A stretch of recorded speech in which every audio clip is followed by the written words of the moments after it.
Hi everyone, welcome back to my YouTube channel. And आज हम maths pedagogy पढ़ने वाले हैं। तो ये आपके लिए मैथ्स की फ़र्स्ट क्लास होगी और ऑलरेडी मैंने आपको ईवीएस के नोट्स प्रोवाइड किए हैं एंड प्रीवियस ईयर क्वेश्चंस भी मैंने कराए हैं। 18 वीडियोस हो गए हैं। जितने भी लास्ट टाइम जो एग्ज़ाम हुआ था ईवीएस का क्वेश्चन जो आया था वो मैंने हर जो डेट को हुआ था एग्ज़ाम उसके करा दिया है मैंने। आप प्लेलिस्ट में चेक कर सकते हैं CTET EVS previous year question paper करके। तो आज हम मैथ्स पेडागोजी स्टार्ट करते हैं।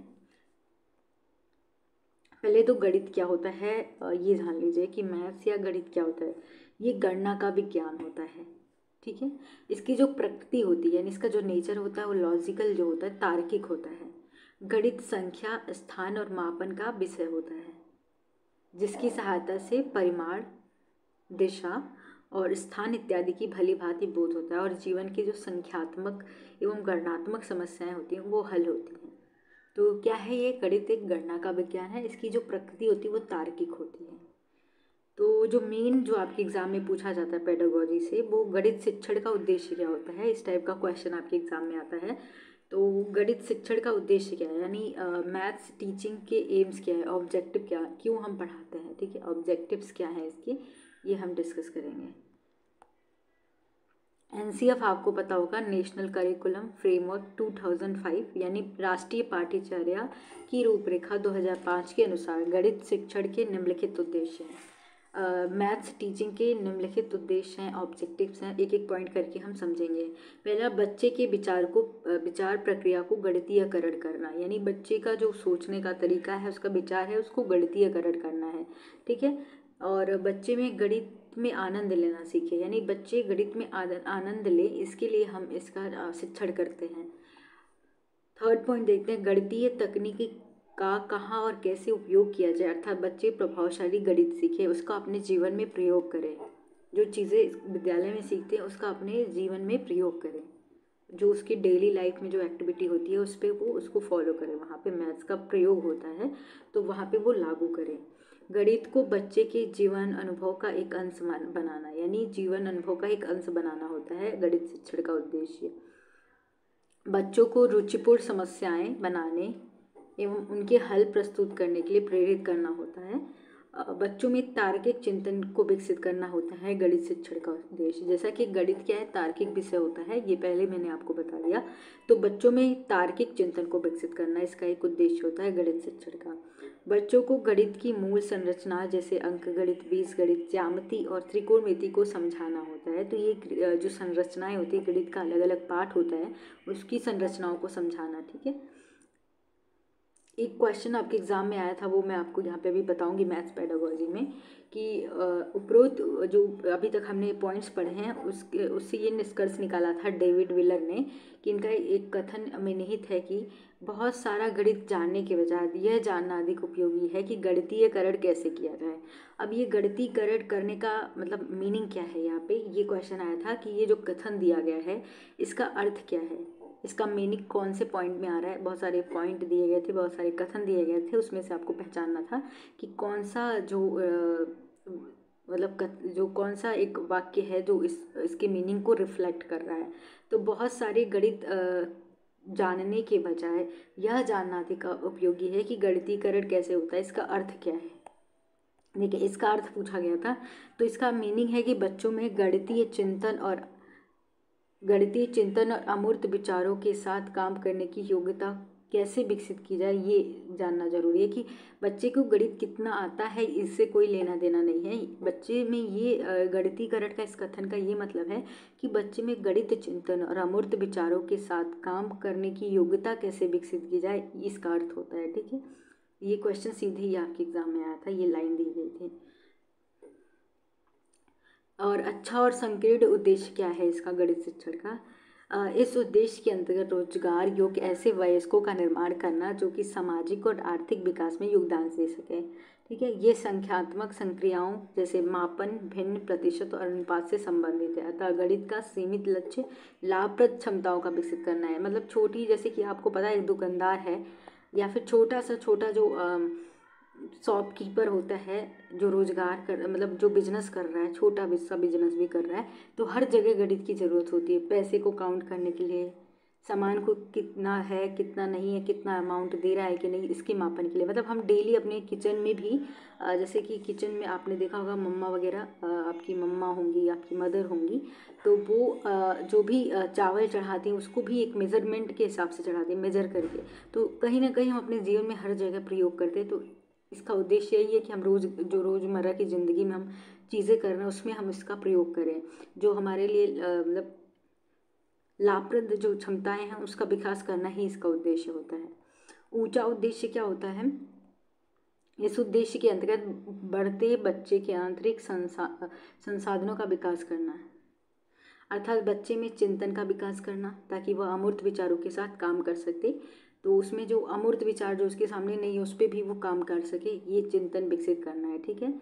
गणितीय विषय का उच्च लक्ष्य है कि बच्चे में गणितीय ढंग सोच सके, मतलब बच्चा गणितीय ढंग से सोच सके, तर्क कर सके, मान्यताओं के तार्किक परिणाम निकाल सके, अमूर्त को समझ सके और समस्याओं को पहचान कर उसका हल ढूंढ सके। तो ये जो उद्देश्य बताए गए हैं ना, ये सब एनसीएफ 2005 ने भी ये बताया हुआ है। ठीक है। गणित शिक्षण के उद्देश्य और भी हम देख लेते हैं जो एग्जाम में पूछा जाता है थोड़ा डिटेल में। तो एनसीएफ 2005 के अनुसार प्राथमिक स्तर पर गणित शिक्षण के उद्देश्य निम्नलिखित हैं। ये आपके एग्जाम में प्राइमरी लेवल पे पूछा जाता है कि गणित शिक्षण का उद्देश्य क्या है। तो इस स्तर पर गणित शिक्षण मूर्त से अमूर्त की ओर होना चाहिए। प्राइमरी की बात हो रही है, प्राथमिक स्तर पे बात हो रही है। ठीक है। अभी तक बस हमने उद्देश्य पढ़ा था, उसमें प्राइमरी स्तर ये नहीं दिया था, इसमें प्राइमरी स्तर पर गणित शिक्षण का उद्देश्य है। तो मूर्त से अमूर्त की ओर होना चाहिए। जब छोटे बच्चे हैं तो उनको शिक्षण मूर्त से अमूर्त की तरफ लेके जाना चाहिए। जैसे कि उनके सामने पेंसिल है और उसको काउंट करना, तब आप फॉर्मूला रूल वगैरह बताएंगे तब बच्चे कर पाएंगे। तो पहले मूर्त से अमूर्त की ओर होना चाहिए, ताकि बच्चा अपने दैनिक जीवन के तार्किक क्रियाओं एवं गणितीय चिंतन के बीच संबंधों को समझने लायक बन सके। अनुपदेशात्मक गतिविधियों को बढ़ावा देना चाहिए जिसमें शिक्षण का बहुत कम हस्तक्षेप हो। ठीक है। आप बच्चे मतलब एक ऐसी एक्टिविटी कराएं जिसमें बच्चा एक्टिव हो, बच्चा काम करे, बच्चा अब खुद से करे, लर्निंग बाय डूइंग करके सीखे। ठीक है। और इस स्तर पर बच्चे को खाली पात्र नहीं होते, मतलब बच्चा एक कोरा स्लेट नहीं होता है, उसने कुछ ना कुछ उसका अनुभव होता है अपने जीवन में, अपने घर से वो कुछ लेके आया रहता है। तो आपको ये कंसीडर नहीं करना चाहिए कि बच्चा एक खाली स्लेट है। वे अंकों तथा साधारण संक्रियाओं के अंतर्ज्ञानी व सांस्कृतिक विचारों से सुसज्जित होते हैं। ठीक है। अतः उनके इस ज्ञान का उपयोग अंकों के प्रति समझ उत्पन्न करने के लिए किया जाना चाहिए। ठीक है। सीमित राशियों व छोटे अंकों के द्वारा बच्चों में तार्किक कौशलों का विकास करना चाहिए। छोटे बच्चे हैं तो उनके में तार्किक कौशल सीमित अंकों और छोटे अंकों से शुरू करना चाहिए, तब बड़े लेवल पे जाना चाहिए। इस स्तर पर बच्चे की संख्याओं के संदर्भ में पंक्तिबद्धता, वर्गीकरण एवं प्रतिवर्तता में प्रवीण होते हैं। वर्गीकरण आपने जिन प्याजे में भी पढ़ा होगा, सीसीएस मतलब सीक्वेंस, आपने सीरिएशन पढ़ा था, और क्लासिफिकेशन, कंजर्वेशन।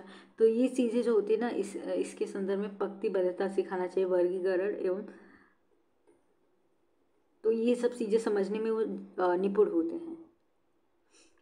और गणित के अंकहीन क्षेत्र जैसे आकार, द्विक यानी स्पेशियल संबंधी जो समझ होती है, स्थान संबंधित, दिशा संबंधित, पैटर्न जो होता है, मापन एवं आंकड़ों को हैंडलिंग को बढ़ावा देना चाहिए। यानी ये चीज़ें बच्चों को पढ़ानी चाहिए, जो ज्यामितीय आकृतियाँ होती हैं और दिशा संबंधी जो ज्ञान होता है कि स्कूल से यहाँ की दूरी मैप में बनाना, अपने कमरों, मतलब अब जैसे कि बच्चों से कह दिया जाए कि आप आपके घर में जितने कमरे हैं उनको एक मैप पे बनाएं, एक ड्राइंग शीट पे बनाएं, पैटर्न बताना है बच्चों को, और मापन, ये इन सब पे ज़्यादा फोकस करना चाहिए। इन चीज़ों को ज़्यादा बढ़ावा देना चाहिए। जैसे आंकड़ों को हैंडलिंग को बढ़ावा देना चाहिए।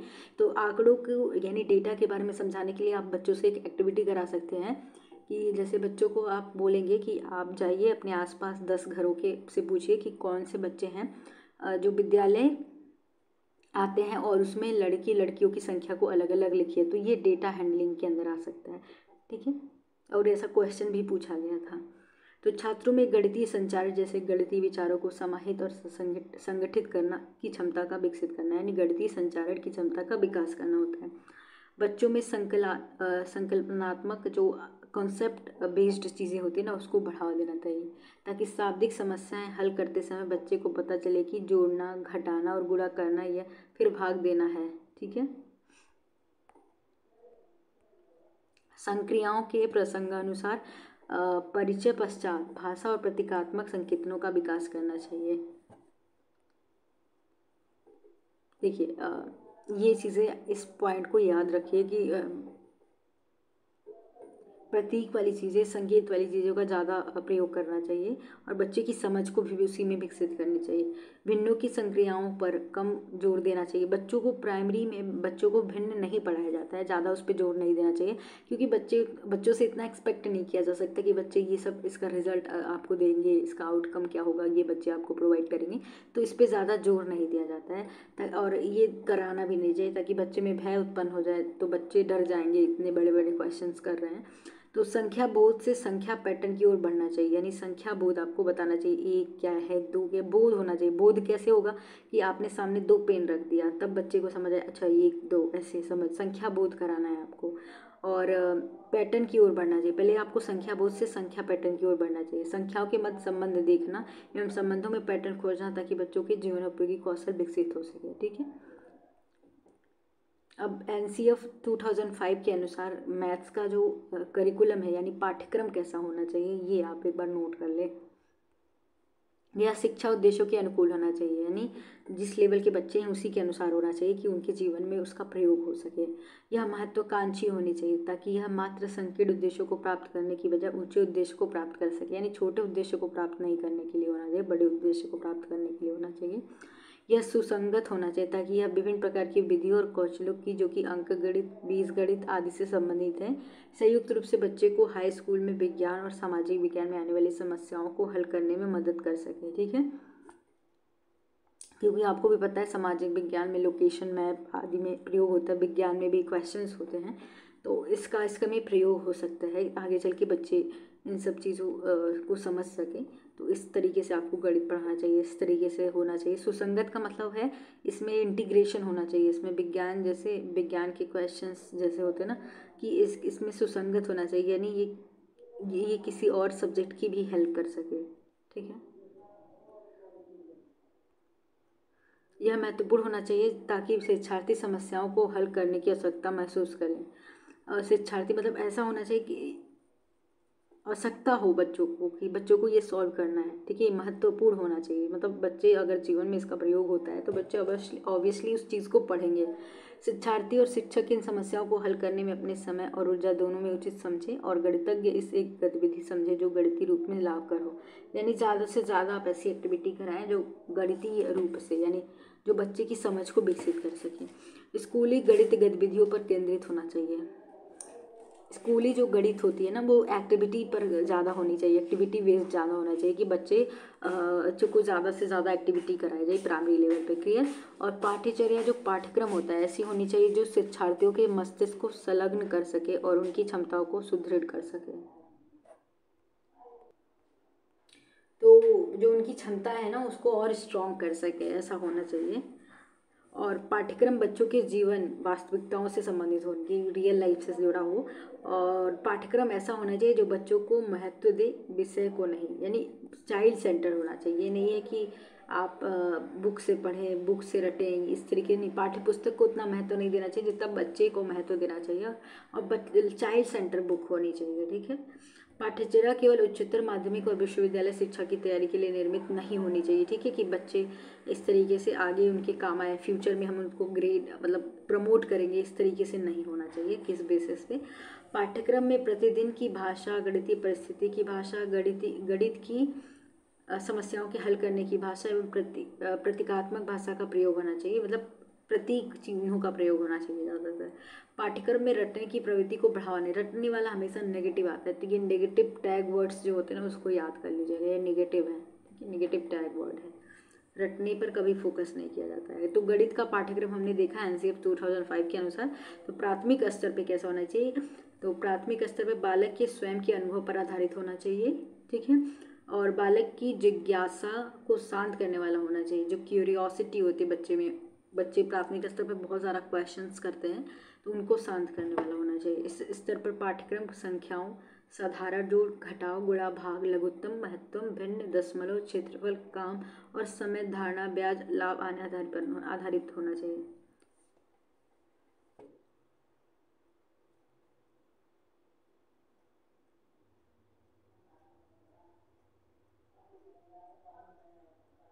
हाँ, तो ये वाला जो लाइन है ना, इसको कट कर दीजिएगा थोड़ा सा, ठीक है। ये नहीं, प्राथमिक स्तर की बात होती है। इस स्तर पर साधारण योग, घटाव, गुणा, भाग, ला, भाग और लघु, ये इस पे ज़्यादा फोकस होना चाहिए, ठीक है।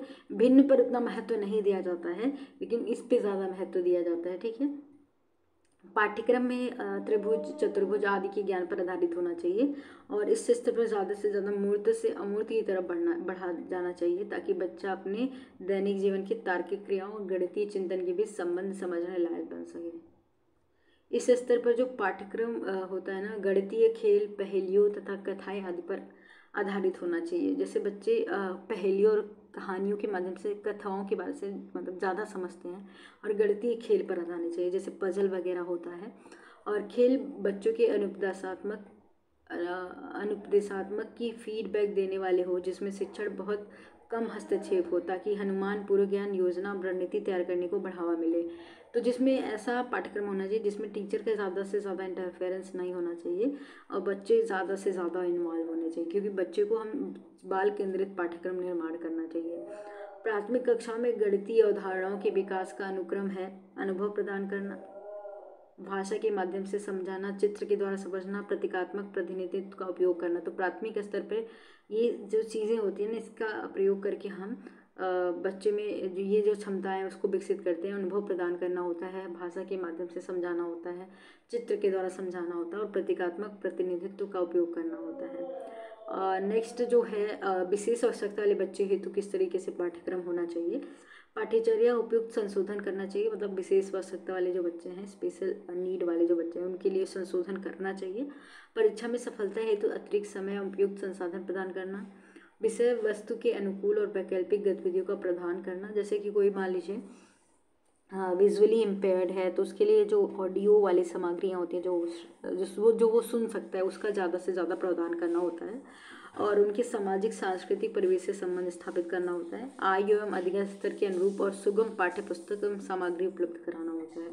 सूचना एवं संचार तकनीकी, वीडियो अथवा प्रारूपों का प्रयोग करना होता है, जिस तरीके से बच्चे मतलब स्पेशल कैटेगरी के बच्चे होते हैं। पाठ्यक्रम निर्माण के जो चरण होते हैं, पहला उद्देश्य का निर्माण करना चाहिए। अधिगम सामग्री जो उपयुक्त विषय वस्तु का चयन एवं संगठन करती है, ऐसा होना चाहिए। उपयुक्त अधिगम अनुभव का चयन करना चाहिए। मूल्यांकन के लिए उचित सामग्री का चयन करना चाहिए। तो ये पाठ्यक्रम निर्माण की प्रक्रिया होती है। गणित शिक्षण में क्या क्या समस्याएं उत्पन्न होती है, जैसे कि अभी हम देखेंगे कि एनसीएफ 2005 ने गणित शिक्षण की निम्नलिखित समस्याओं पर प्रकाश डाला है। तो पहला कि बच्चों को गणित को लेकर डर और असफलता का भाव रहता है। ज़्यादा से ज़्यादा देखा जाता है कि लड़कियां जैसे परफॉर्म अच्छा नहीं कर पाती, इस तरीके से क्वेश्चन आता है आपके एग्ज़ाम में। तो ये जो कारण है ना, ये सामाजिक कारण है, क्योंकि हमारे समाज में पहले ही हमें बता दिया जाता है, एक माइंड मैप बना दिया जाता है कि लड़कियों का लिए मैथ नहीं होता, इसलिए लड़कियां परफॉर्म कम कर पाती हैं। तो ये एक तरीके का क्वेश्चन आपके एग्ज़ाम में आया था। तो गणित की संचयी प्रकृति के कारण गणितीय प्रकरण समझने में कठिनाई होती है। जैसे कि अगर किसी बच्चे को दशमलव में कठिनाई होती है तो उसे प्रतिशत भी कठिन लगेंगे, क्योंकि देखिए गणितीय प्रकरण ही ऐसा है ना, जो हम टॉपिक्स पढ़ते हैं ना, एक दूसरे से जुड़े होते हैं। तो बच्चे क्या होता है कि अगर किसी बच्चे को दशमलव में कठिनाई होती है तो उसे प्रतिशत में भी कठिनाई लगने लगती है, तो एक दूसरे से जुड़ा हुआ है ना, इसकी वजह से। या गणित में प्रतीकात्मक भाषा का प्रभुत्व है, जिसके कारण बच्चों को निरस्ता और घबराहट होने लगती है और बच्चा मनोविच्छेदित महसूस करता है, ठीक है। प्रतीक, बहुत ज़्यादा प्रतीक चिन्ह यूज़ होता है इसमें। और सामाजिक भेद, ये देखिए अभी मैंने आपको एक क्वेश्चन किया था। सामाजिक भेदभाव के कारण लड़कियों को गणित की दृष्टि से अयोग्य माना जाता है। इसकी वजह से लड़कियां भी होती हैं क्लास में अच्छा परफॉर्म नहीं कर पाती हैं। तो इस तरीके से क्वेश्चन आएगा कि अगर कोई लड़की है अपनी क्लास में अच्छा परफॉर्म नहीं कर पा रही मैथ में, तो इसका कारण क्या है, तो ये पूछा जा सकता है। गणित में उपयोग की गई भाषा रोज़मर्रा की भाषा से अलग होती है। इसका ये जो डर है ना बच्चों में, इसलिए बच्चे अच्छा परफॉर्म नहीं कर पाते कि जो हमारे डेली लाइफ में हम जो भाषा यूज़ करते हैं उससे थोड़ी अलग होगी, तो समस्या उत्पन्न हो सकती है। और दूसरा है निराशाजनक पाठ्यचर्या क्या होती है। गणित की पाठ्यचर्या ज़्यादा जोर विधियों और सूत्रों में की ज्ञान को देती है। पहले हम नियम पढ़ते हैं। कमजोर विद्यार्थियों के लिए पाठ्यचर्या उधार लिए गए तथ्यों के भंडार की तरह होता है, कि उनको रूल और नियम समझ जल्दी नहीं आता, क्योंकि वो रियल लाइफ से कम जुड़ा रहता है। लगनशील बालकों के लिए पाठ्यचर्या तथ्यात्मक गहराई और चुनौतियों प्रदान नहीं करती, जिससे उनकी योग्यता सीमित रह जाती है, ठीक है। अपरिष्कृत मूल्यांकन क्या होता है कि गणित में विधियों एवं सूत्रों को प्रभुत्व रहता है। ज़्यादा से ज़्यादा गणित में रूल्स होती हैं, फॉर्मूला होते हैं। तो यह एक मूल्यांकन हाँ, तो मूल्यांकन व निर्धारण की प्रगति के कारण होता है। ठीक है, इसलिए मूल्यांकन बच्चों का सही नहीं हो पाता है। मूल्यांकन बच्चों की गणितीय विधि के ज्ञान और तथ्यों तथा सूत्रों को याद करने की क्षमता को जानने के लिए ही किया जाता है। कि बच्चे मूल्यांकन देखिए कि कितने फार्मूला याद कर पा रहे हैं, कौन सी विधि है, तो उनका इस विधि से मतलब ये चीज़ों का ही बस आकलन हो पाता है बच्चों के लिए। उनकी चुनौतियों का आकलन नहीं हो पाता है, उनके मतलब तार्किक क्षमता का विकास किस तरीके से और उसका आकलन नहीं हो पाता है। शिक्षक की अपर्याप्त तैयारी भी एक कारण है जिसकी वजह से बच्चे अच्छा परफॉर्म नहीं कर पाते हैं। पाठ्य पुस्तक केंद्रित अध्ययन अध्यापन विधा शिक्षक की स्वयं की गणितीय गतिविधि को सुस्त बना देती है। यानी आपको जैसे कि क्लास में आता है कि बच्चे लोग टीचर जैसे जो हेड होता है स्कूल का वो कहता है कि इतने टाइम में इतना ये कंप्लीट करवाना है। अब टीचर पे बर्डन हो जाता है कि हाँ ये चैप्टर इतने दिन में कंप्लीट करवाना था, तो वो ज़्यादा फोकस नहीं करता है बच्चों को समझ आया या नहीं आया, बस उसका काम है आया क्लास में पढ़ा के चला गया, ख़त्म। तो ये टीचर को भी सुस्त बना देता है। और शिक्षक की अपर्याप्त तैयारी बच्चों को महत्वपूर्ण अभिप्रेरणा और प्रोत्साहन से वंचित कर देता है। मतलब पहले शिक्षक ही खुद प्रिपेयर करके नहीं आता और गलत सही बता देता है, तो ये जो होता है प्रोत्साहन नहीं मिलता है बच्चों को। व्यवस्थागत समस्या क्या क्या हो सकती है, जैसे कि गणित शिक्षकों का पुष्टिकरण अर्थात विभिन्न स्तर के गणित शिक्षकों में संवाद की कमी होती है।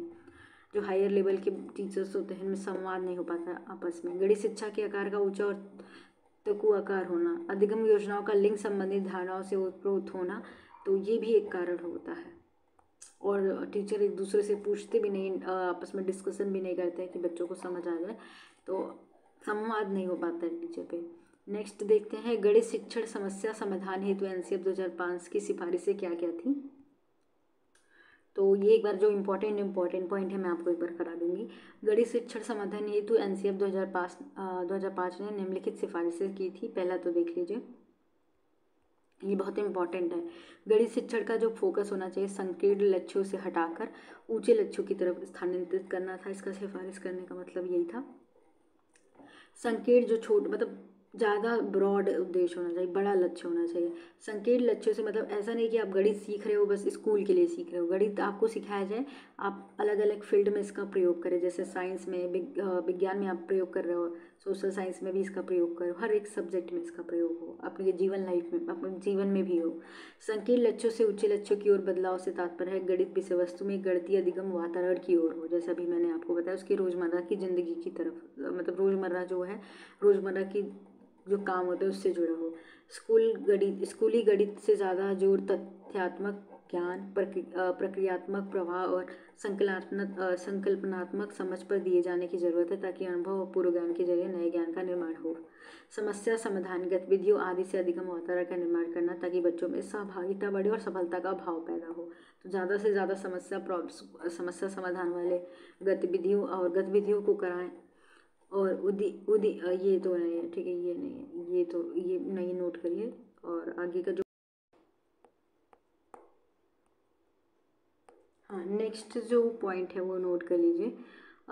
जो आकलन पद्धतियों को बदलना, ताकि शिक्षार्थियों के प्रक्रियात्मक ज्ञान के स्थान पर गणितीकरण योग्यताओं की परख हो। ठीक है, और यहाँ पे समयानुसार जो अप्रोच होती है ना पढ़ाने का, और उसकी उपयुक्तता को बताना। ठीक है, ये टीचर को कहा गया है सिफारिश में कि उसके अप्रोच जो है वो अच्छा होना चाहिए। जैसे बच्चे को मूर्त से अमूर्त की ओर पढ़ाना चाहिए, और बच्चों को ज़्यादा से ज़्यादा संकल्प जो कॉन्सेप्ट है उसको विकसित करना चाहिए बच्चों में।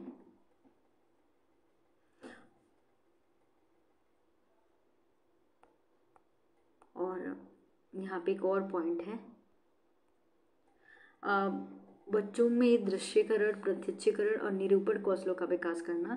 निरूपण कौशल मतलब रिप्रेजेंटेशन का जो कौशल होता है, बच्चे आपके सामने अपनी बातों को कहें, और संख्याओं, आकार एवं रूपों का उपयोग कर निरूपण का विकास किया जा सकता है। तो ऐसे निरूपण दृश्यकरण को बढ़ावा देना चाहिए जो बच्चों की कल्पना शक्ति और तार्किक क्षमता का विकास करते हैं। ठीक है। आगे का जो पॉइंट है, बच्चों में तर्कों का मूल्यांकन करना, निराधार कल्पनाओं का बनाना और उनकी जांच करना आदि विकसित करना चाहिए। जो स्कूली गणित ही है ना, जो स्कूल की गणित है, बच्चों के सामाजिक वातावरण से निकट का संबंध होना चाहिए, ये बहुत इंपॉर्टेंट पॉइंट है। यहाँ पे खुले हुए प्रश्नों को बढ़ावा देना चाहिए। मुक्त देखिए खुले या मुक्त प्रश्न क्या होते हैं? ऐसे प्रश्न जो बच्चों के सामने चुनौतियाँ लाएं। ठीक है, आप सीधे सीधे वन लाइनर वाले प्रश्न नहीं बता सकते। जैसे बच्चे से पूछ लिया कि इसका फॉर्मूला बताओ, ठीक है, a+b का होल स्क्वायर का फॉर्मूला बताओ, तो ये सब चीज़ें बच्चे, या फिर 4 × 3 कितना, इस तरीके से पूछ लेंगे। तो ये मुक्त प्रश्न, ये बंद क्वेश्चन होते हैं। आपको ओपन क्वेश्चन पूछने, ओपन बाउंड क्वेश्चंस होते हैं, जो खुले हुए प्रश्न होते हैं उनको पूछना चाहिए, जो बच्चे के सामने चुनौती लाए। ठीक है, ये चीज़ें नहीं आपको पूछनी चाहिए। जैसे आपको अभी मैंने गणना वाला बताया कि बच्चों को गणना करने के लिए बोलेंगे, तो ये खुला हुआ प्रश्न है कि बच्चे अपने आसपास की जगहों पे जाएंगे और पता करेंगे कितने जो बच्चे हैं, 10 घरों में कितने बच्चे हैं जो स्कूल जाते हैं और उसमें से कितनी लड़कियां और कितने लड़के हैं। तो ये गणना करने वाला बच्चा, ये खुला हुआ प्रश्न है कि बच्चों के सामने एक चुनौती रहेगी।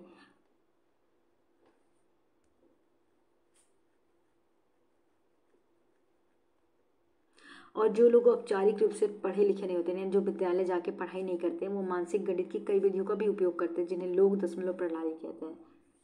इस प्रणाली का विकास बच्चों में भी करना चाहिए। जैसे कि आपने सुना होगा कि गांव में बहुत से लोग हैं जो स्कूल में गए हैं, लेकिन उनको ये बेसिक जो नॉलेज है वो पता है उनको, तो बच्चों में ये भी विकसित करना चाहिए। और गणित शिक्षा में सार्वत्रिक समावेशन होना चाहिए, अर्थात गणित शिक्षा सभी के लिए होनी चाहिए। गणित शिक्षा में जेंडर आधारित या फिर शारीरिक एवं मानसिक रूप से समर्थ बच्चों के लिए ही नहीं होनी चाहिए, सभी के लिए होनी चाहिए।